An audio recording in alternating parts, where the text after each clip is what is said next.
নমস্কার, কেমন আছেন আপনারা সবাই? আজ মঙ্গলবার গিয়েছিলাম একটু বাজারে। আমার বেশ অনেক দিন ধরেই কিছু সোনার জিনিস ভেঙে পড়েছিল, সেগুলোই একটু সারাবো বলে গিয়েছিলাম। সোনার শাঁখাটাও ভেঙে গিয়েছিল, তাই একটু সারিয়ে নিচ্ছিলাম। তারপরে সারানোর পথেই দেখলাম বাড়ি ফেরার সময় একটা দোকানে খুব সুন্দর সুন্দর জিনিস আছে। গোপাল ঠাকুরের প্রচুর সুন্দর জামা এবং আমার একটা খুব পছন্দের জিনিস আমার চোখে পড়ে গেল, সেটা হলো মাটির বোতল।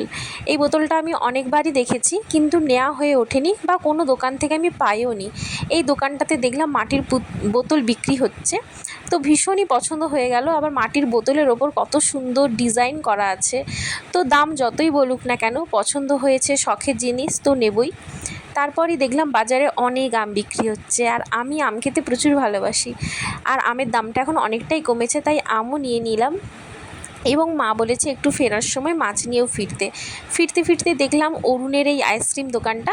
তো এই আইসক্রিমটা আমার ভীষণ খেতে ভালো লাগে, 5 টাকার, চকলেটের মতো পুরো।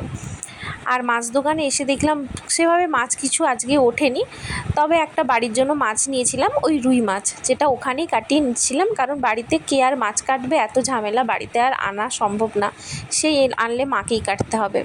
বাড়ি ফেরার পথে একটু ফুল দোকানেও ঢুকেছিলাম, একটু জুঁই ফুলের মালা এগুলোই নিচ্ছিলাম। কিছু কিছু ফুলও সেভাবে কালেকশান কিছু ছিল না, কারণ এত গরম, দোকানদার বলছে এত গরমে বেশি কিছু ফুলও আসছে না। তো এবার আস্তে আস্তে বাড়ি যাওয়ার পালা, আমরাও এবার বাড়ি ফিরি। ভিডিওটা এখানেই শেষ করলাম।